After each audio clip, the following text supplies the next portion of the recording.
Well, hello and welcome to episode 17 of The Eagle's Nest, the audio retelling of the great book by Charlie Suprasinski, Soaring with the Eagles, the Copper Peak Story.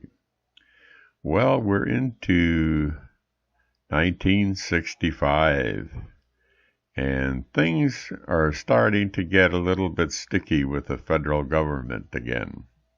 In 1965, the federal government was making additional demands. Mencken was informed by Paul Harris, Director of Community Facilities of the Federal Housing and Home Finance Agency, Chicago, that construction at Copper Peak must be started not later than November 15th of this year. Otherwise, the federal loan and grant for the project would be canceled. This, of course, was a very unreasonable demand, but the Gogebic Range Ski Club continued in its efforts to get the local contribution for the funding request completed, and William L. Johnson was instrumental in helping the fund drive reach its goal. So once that was reached, there was $46,000 as a goal, and they reached it, and the fund drive was completed. Another step in the progress was completed with the donation of a sizable parcel of property adjacent to the hill site. Keweenaw Land Association has given the deed to the club for 167.5 acres of valuable timberland. It was donated for the Copper Peak project. The land donated is west of Copper Peak, in the area where the Black River Road was located. Some time ago, the association also gave $1,000 to the fund drive conducted by the corporation. The leadership of the Gogebic Range Ski Club continued their efforts to further explain to the public the Copper Peak project and made regular visits to area service clubs. In early February of 1966, all the conditions for the grant and loan were in place, and the corporation was able to call for bids on the Copper Peak project.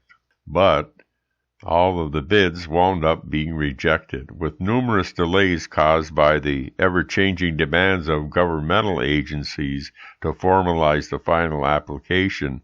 Nearly 4 years had elapsed, resulting in additional costs. All bids received on the Copper Peak Ski Hill project have been rejected, Earl Mencken, project chairman, has reported. Plans are now being formulated to invite bids again on the entire project with some possible modifications, Mencken said. Prior to establishing any new bid procedure, a meeting is to be held with the Community Facilities Administration in Chicago next week, Mencken reported. Mencken said bids were rejected because the board felt the bidding was not complete. In some cases, bids received were too high in relation to the cost estimates prepared by the engineers. Armed with the Saget prospectus, the Gogebic Range Ski Club board decided to resubmit their application for additional funding for the project from the Economic Development Administration. The application was made in early June of 1966, with the hope of supplementing the $400,000 awarded to the ski club some 4 years ago by the ARA. A massive effort was made to secure political support.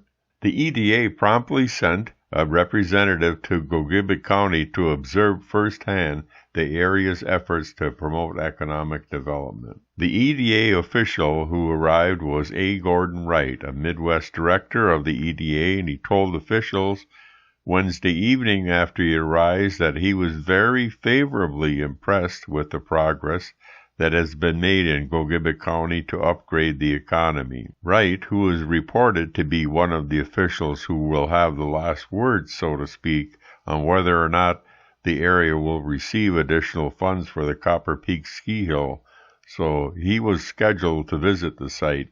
And although he had only been in the county only a few hours, Wright declared that, in his estimation, local officials and residents had done a tremendous job to promote the economy and induce tourists to the area. He marveled at the 50-foot statue of Hiawatha and seemed particularly impressed with Indian Head Mountain Ski Resort. During his brief talk, he likened the plight of the area to that of Appalachia and stated that the people of this area, like people in that locale, have not shirked their responsibility asked of them to do everything possible to improve local conditions. He stated that his brief visit here had become very enjoyable and that he would not soon forget the friendliness of the local residents and their tremendous hospitality. On October 7, 1966, the Daily Globe announced that the Gogebic Range Ski Club had submitted the final application to the EDA. With the Saget prospectus included, the vision of the application took on additional focus. William L. Johnson, who spearheaded the successful local fund drive, began to take on an additional role to generate political support for the project. He appeared before the Hurley City Council and many other units of government. 1967 brought more delays. It has been nearly 7 months since the final application was submitted. The wheels of progress had been moving at a snail's pace. The EDA raised the question as to whether or not there was adequate local support for the project.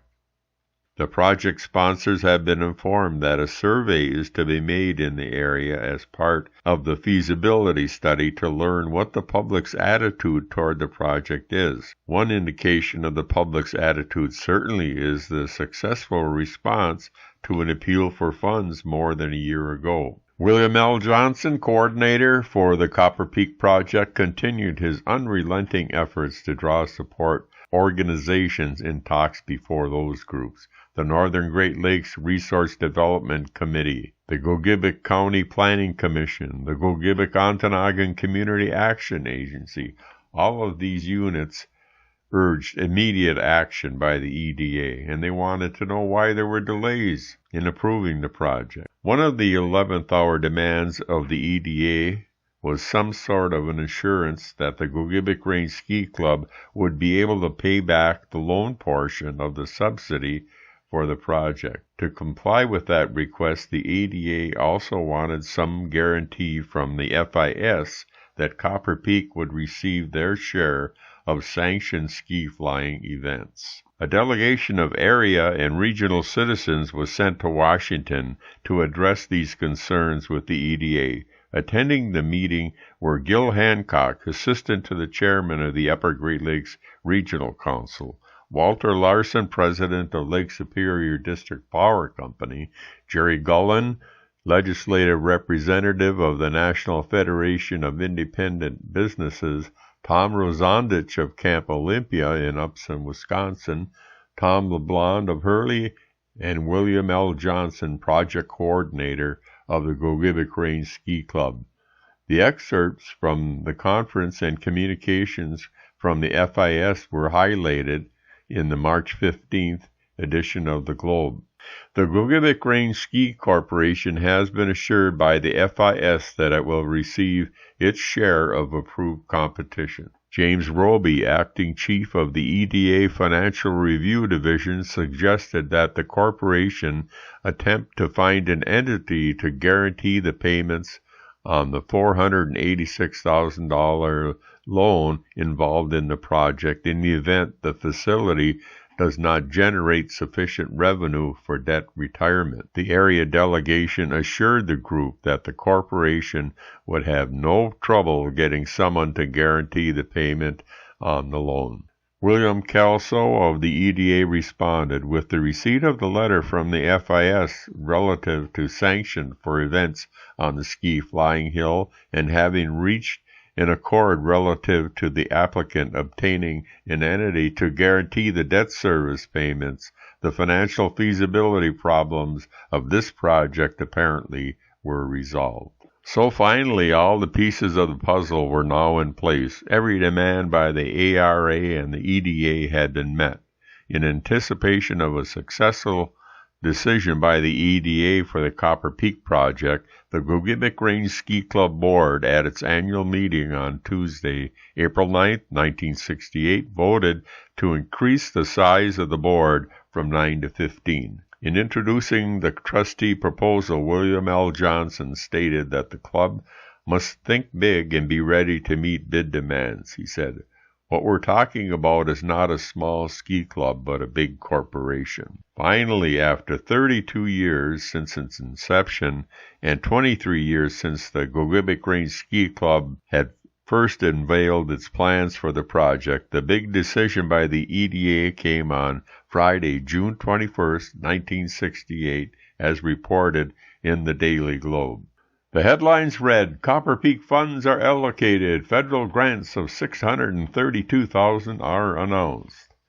The Copper Peak Ski Flying Hill appears to be about to become a reality after years of negotiating with various government agencies for loans and grants. The Daily Globe was informed by Senator Philip A. Hart of Michigan and Congressman Alvin E. Okonski of Wisconsin this noon that the final fund allocation has been made.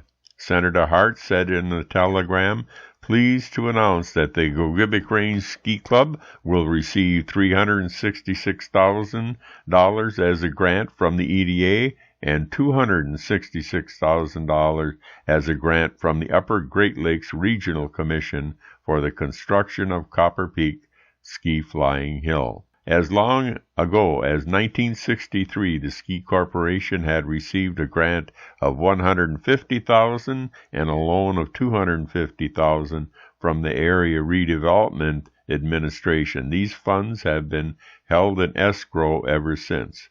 This development means that the Ski Corporation can now proceed with the final plans for the project, said William L. Johnson. Johnson expressed himself as pleased with the message from Senator Hart and declared that after years of effort, often frustrating, the necessary funds have been allocated. And don't forget, Sam Davey and Earl Minkin, as leaders of the ski group, have both worked very hard on this project, declared Johnson. The grants now made amount to $1,032,000. So that's really good news in 1968. And so the architectural engineering firm of Loren Larson of Duluth was engaged to prepare the final design for the Copper Peak scaffold. Originally, plans called for the construction of a combination 90 and 120-meter ski jump, but this combined scaffold was not approved by the sanctioning body, the FIS, and the final design will feature only the 120-meter jump. It will be the only such jump in North America. Officials of the Gogebic Range Ski Corporation report that the facility should be complete by January of 1970. The first ski flying events are tentatively planned for February or March of that year. Well, you talk about a comprehensive facility. Plans from the onset for the Copper Peak facility included a variety of recreational attractions. The big draw would be the 120-meter ski scaffold, the largest in the world, with an observation deck accessed by elevator, making the vista the most awesome in the Midwest. The 800-foot chairlift, part of which is the steepest in the Midwest, was designed to carry visitors to the top of Chippewa Hill. Various site plans described later on called for a number of amenities. 1969 was the year of construction. Architectural and engineering plans continued to move forward, and the Gogebic Range Ski Corporation was gearing up for a busy year of construction.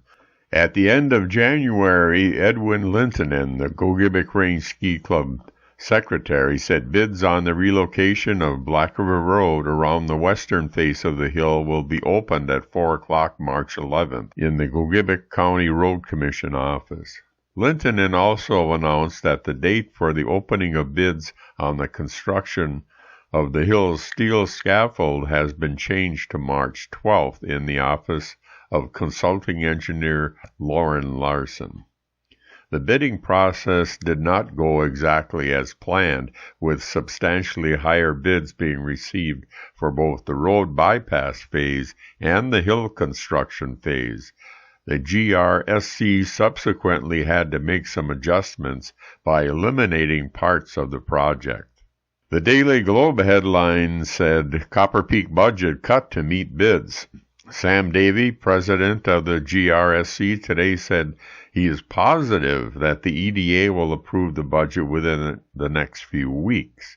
Bids were taken on two separate phases of the project, and Davey said the low bidders are A. Lindbergh and Sons of Ishpeming on the road project and Yalmer Matala Contracting Incorporated of Houghton on the remainder of the project.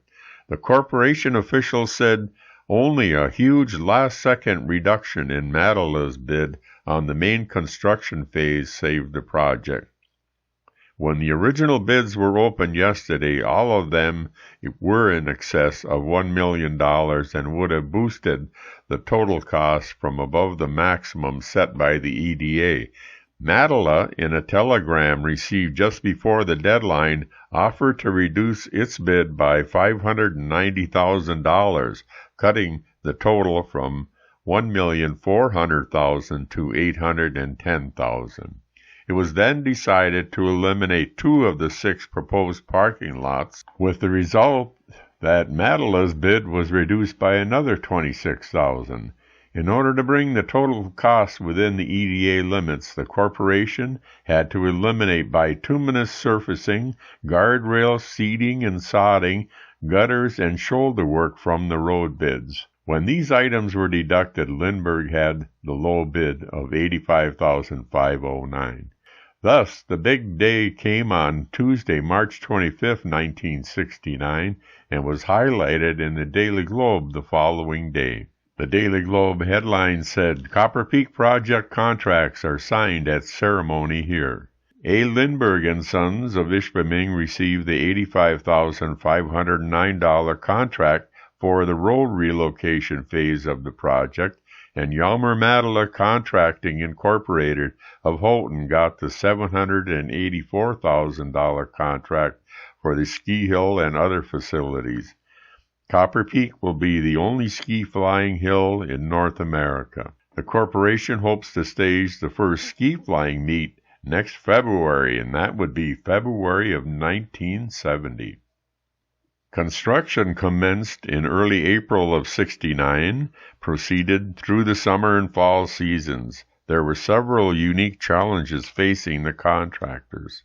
First, Matala's workers had to blast a section of rock in the knoll area below the takeoff, which was nearly 200 feet long by 80 feet wide and up to 15 feet in depth, and very steep to create the proper hill profile. Second, the towers for the chairlift needed to be installed on an extremely steep hillside.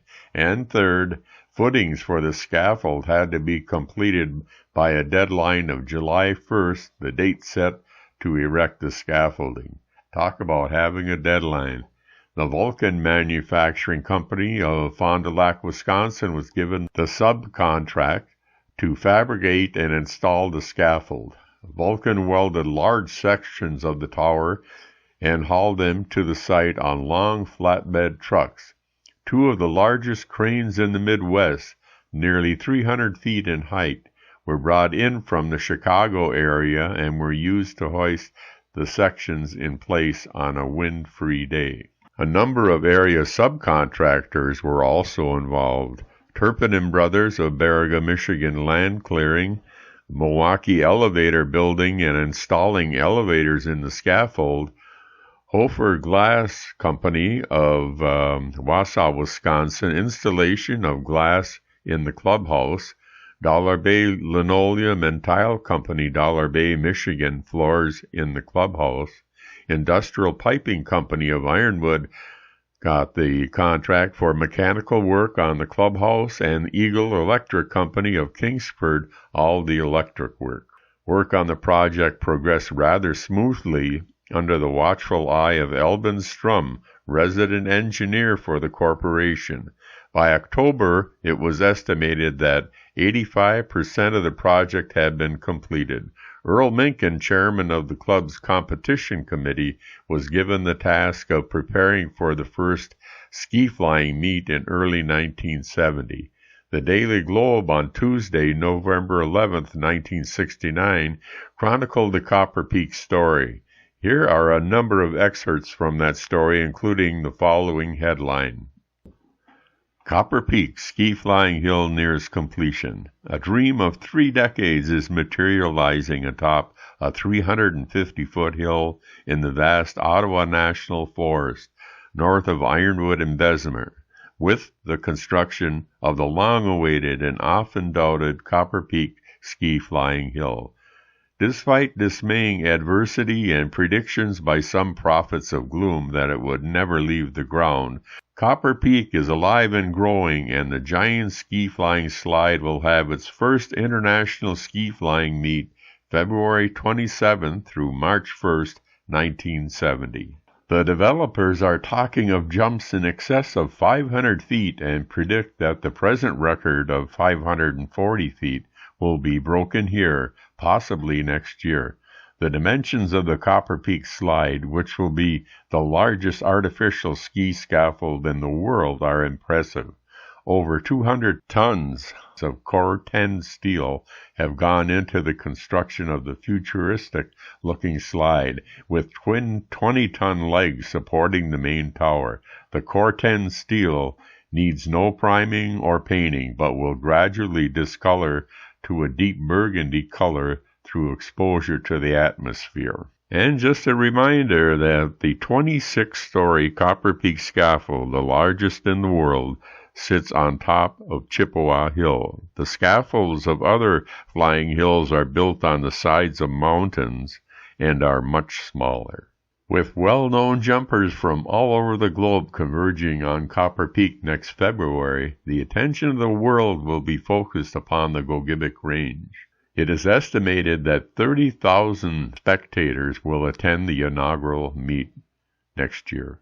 And hats off to the Copper Peak Board of Directors for keeping the dream alive. After nearly 35 years, when the Gogebic Range Ski Corporation organized and members first envisioned the potential of the Copper Peak site, the dream has finally become reality. The journey has been long and arduous, filled with incredible challenges and countless setbacks. Yet the vision was never abandoned, and the will and determination of the members was steadfast. The fulfillment of the dream is a vindication of the human spirit, that a small group of dedicated individuals can accomplish great things. The dream was big, but the reality of the Copper Peak project was really something. Thus, 1970 began a new era at Copper Peak, faced with its own challenges and opportunity. But that's a later chapter in Charlie's book and a later episode.